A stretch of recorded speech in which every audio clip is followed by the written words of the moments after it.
الحمدللہ نحمدہ ونصلی ونسلم علی حبیبہ الکریم اما بعد فاعوذ باللہ من الشیطان الرجیم بسم اللہ الرحمن الرحیم قل هل يستوي الذين يعلمون والذين لا يعلمون صدق اللہ العظیم۔ پگھلنا علم کی خاطر مثال شمع زیبا ہے، بغیر اس کے نہیں پہچان سکتے ہم کہ خدا کیا ہے۔ سامعین محترم، تلاوت کردہ آیت کریمہ کے بارے میں گفت و شنید سے پہلے ہم اور آپ سبھی مل کر پیارے آقا و مولا حضور تاجدار مدینہ سرور قلب و سینہ صلی اللہ تعالی علیہ وسلم کی بارگاہ عالیہ میں ہدیہ درود و سلام متانت و سنجیدگی کے ساتھ پیش کرنے کی سعادت حاصل کر لیں۔ پڑھی اللہم صلی علی سیدنا شفیعنا حبیبنا ماوانا ملجانا مولانا محمد مبارک وسلم صلو علیہ صلاۃ و سلام علیک یا رسول اللہ وسلم علیک یا حبیب اللہ صلی اللہ تعالی علیہ وسلم۔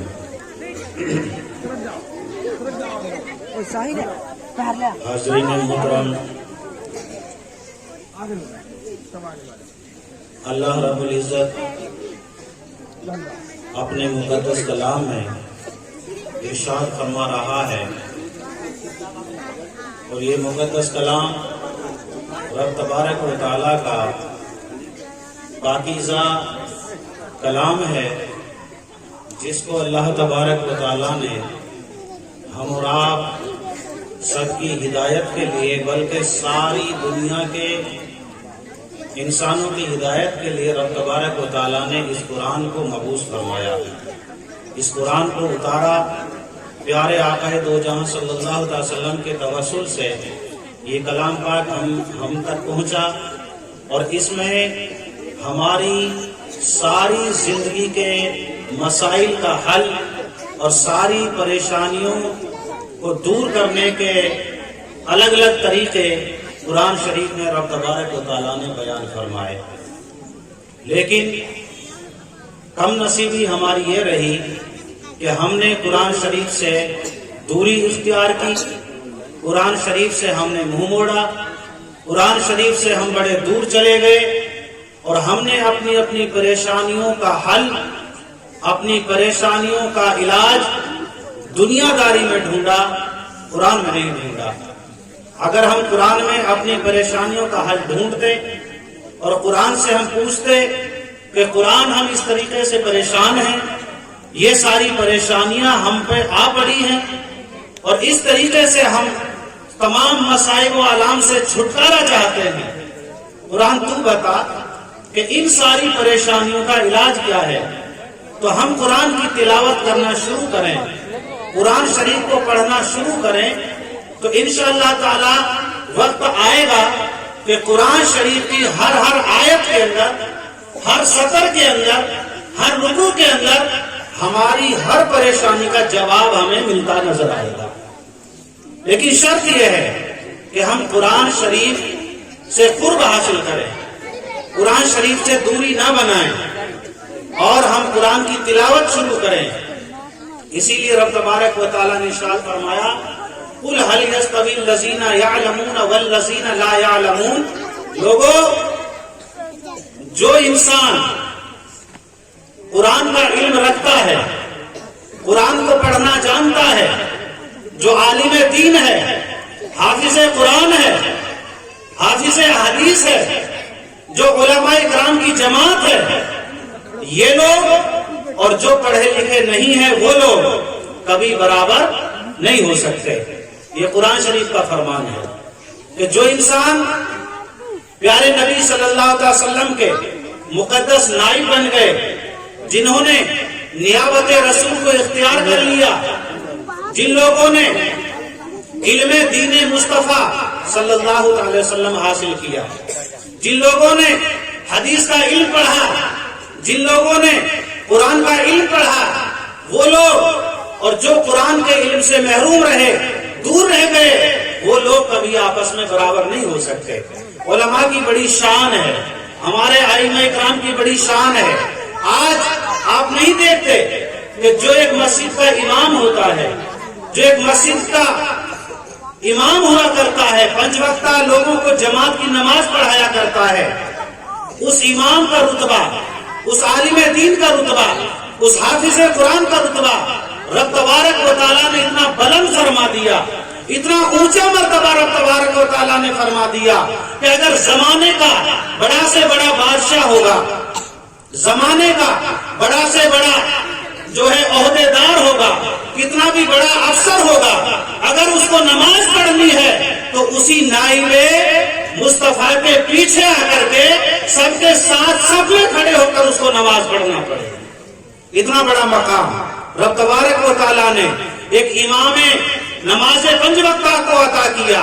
جو انسان حدیث کا عالم ہوتا ہے، قرآن کا حافظ ہوتا ہے، ارے وہ جب چلتا ہے تو رب تبارک و تعالیٰ کی رحمت کے فرشتے اس کے قدموں کے نیچے اپنے پروں کو بچھایا کرتے ہیں۔ اتنا بڑا رتبہ، اتنا بڑا مقام رب تبارک و تعالیٰ نے علم دین مصطفیٰ صلی اللہ علیہ وسلم کے سیکھنے والے کو عطا فرمایا۔ لیکن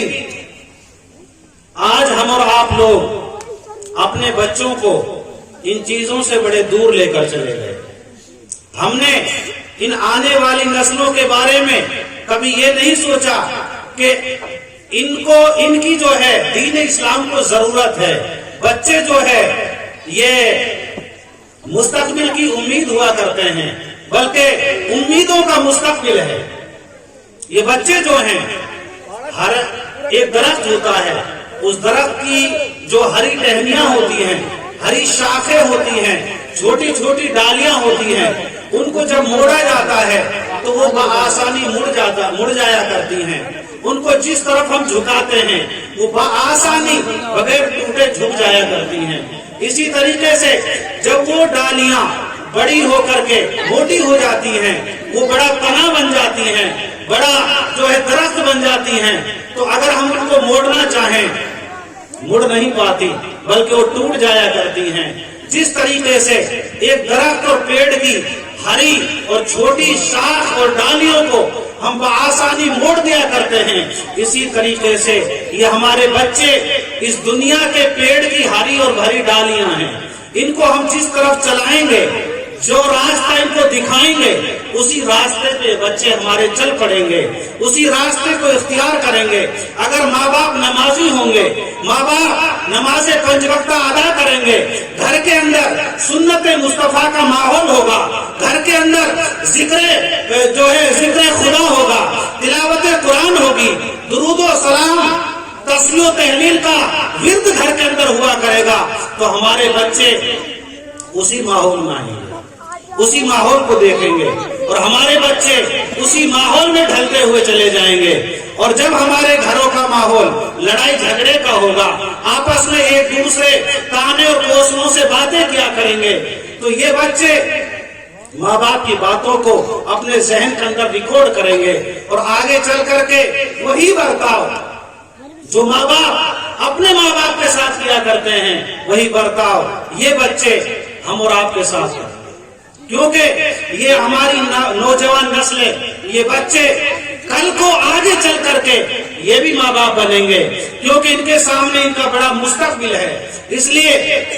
ضروری ہے کہ ہم اپنے بچوں کا آنے والا وقت ایسا سدھاریں کہ دین اسلام کا کام کریں،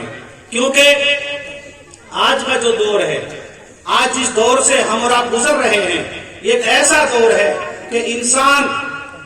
دین اسلام سے بڑا دور ہو چکا ہے۔ آج ہم اپنی مسجدوں کو دیکھتے ہیں، چند نمازی ملیں گے، اپنی ماں بہنوں کو ہم دیکھتے ہیں۔ خیر، یہ تو رب تبارک و تعالیٰ کا کرم ہے کہ ہم نے اپنے تجربے میں یہ دیکھا ہے کہ ہماری ماں بہنیں مرد حضرات سے دینداری کی طرف زیادہ مائل ہوتی ہیں۔ محفل میلاد ہوتی ہے تب ان کی تعداد زیادہ ہوتی ہے۔ نمازوں کی اگر گنتی کی جائے تو گھر کے اندر مرد اگر نماز نہیں پڑھتا تو انشاءاللہ تعالی گھر ایسا مل جاتا ہے کہ عورت نمازی ضرور ملتی ہے۔ ابھی اتنا جو ہے ہمارے مذہب اسلام میں اتنی بھی گری حالت مسلموں کی نہیں ہوئی کہ جو ہمارا گھر جو ہے بالکل جو ہے اللہ اور اس کے رسول کے ذکر سے خالی ہو جائے، جبکہ ہونا بھی نہیں چاہیے، کیونکہ ایک مسلمان کا گھر ایسا گھر ہوا کرتا ہے جس کے اندر جو ہے اللہ اور اس کے رسول کا ذکر ہمیشہ ہوتا رہنا چاہیے، کیونکہ پیارے آقا و مولا حضور تاجدار مدینہ صلی اللہ علیہ وسلم ارشاد فرماتے ہیں کہ اپنے گھروں کو قبرستان مت بناؤ۔ حدیث شریف کا مفہوم ہے کہ اپنے گھروں کو قبرستان نہ بناؤ، کیونکہ قبرستان ایک ایسی جگہ ہے جہاں سجدہ نہیں کیا جاتا۔ قبرستان میں سجدہ نہیں کیا جاتا، نماز جنازہ ہوتی ہے تو وہ بھی بغیر سجدے کی ہوتی ہے، قبرستان میں سجدہ نہیں کیا جاتا۔ اب جس گھر کے اندر سجدہ نہ کیا جاتا ہو، جس گھر کے اندر سجدہ نہ ہوتا ہو، اس گھر میں اور قبرستان میں فرق کیا رہ جاتا ہے؟ تو جس گھر کے اندر ماں بہنیں نمازیں ادا کرتی ہیں، قرآن شریف کی تلاوت کی جاتی ہے، ذکر و اذکار کیا جاتا ہے، تسبیح و تحلیل پڑھی جاتی ہے، اس گھر کی زیارت کے لیے رحمت کے فرشتے آیا کرتے ہیں، یہ برکتوں کا نزول کا ذریعہ ہوتا ہے۔ اس لیے قرآن نے ارشاد فرمایا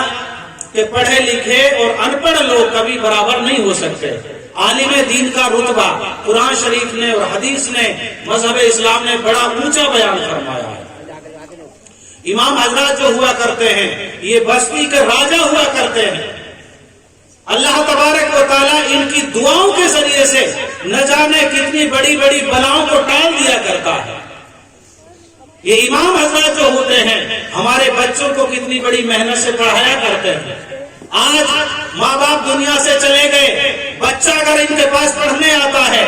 اور جب وہ مسجد کا امام یا مدرسے کا مدرس بچے کو اللہ و رسول کا نام بولنا سکھاتا ہے، اللہ و رسول کا نام ان کو سکھاتا ہے، تو ماں باپ قبرستان میں اگر عذاب آ رہے ہوں گے، ماں باپ کو اگر عذاب آ رہا ہوگا، تو وہ بچہ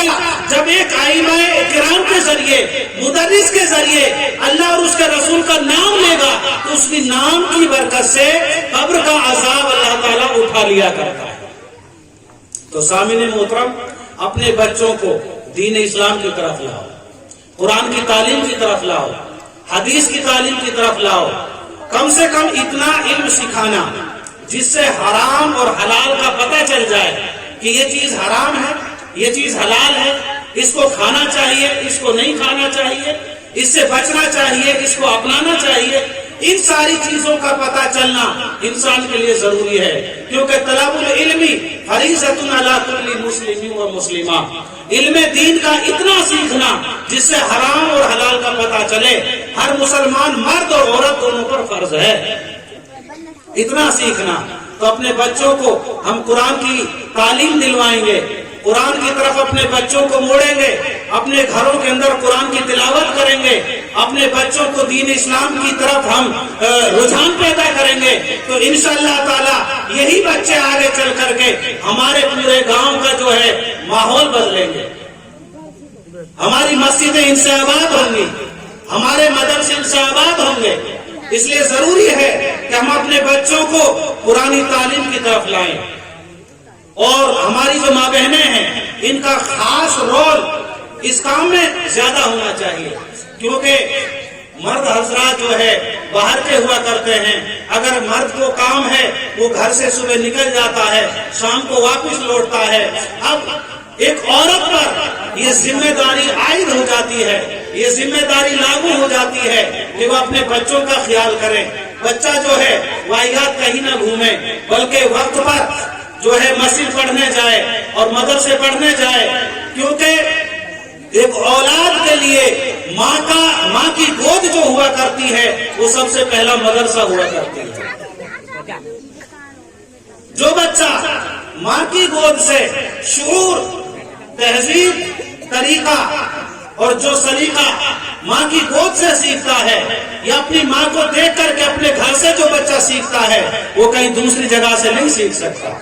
ماں اگر نمازی ہوتی ہے تو بچہ بھی نمازی بن جاتا ہے. ماں اگر قرآن کی تلاوت کرنے والی ہوگی تو بچے کو بھی قرآن پڑھنے کا شوق لگے گا. ماں اگر درود و سلام کی عادی ہوگی تو بچے کو بھی درود و سلام کی عادت پڑ جائے گی. اس لیے اپنے گھروں کو جو ہے ہم اسلامی ماحول میں ڈھالیں, اپنے گھروں کو دینی تعلیم کے ماحول میں ڈھالیں. جب ہمارے گھرانے دینی تعلیم کے رجحان کی طرف آئیں گے, ہمارے گھرانے جو ہے دینی تعلیم کی طرف آئیں گے, تو انشاءاللہ تعالی ہمارے جو ہے پورا معاشرہ, ہمارے گھریلو معاملات, ہمارے گلی محلے کے معاملات سارے سدھرتے چلے جائیں گے. اس لیے ضروری ہے کہ ہم اپنے بچوں کی نگرانی کریں, کیونکہ آج کا دور ایک ایسا پرفتن دور ہے کہ اس میں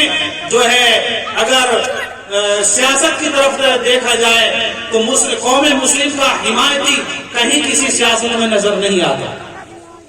راجنیتی میں دیکھا جائے تو مسلم قوم کا حمایتی کسی راجنیتی میں نظر نہیں آتا.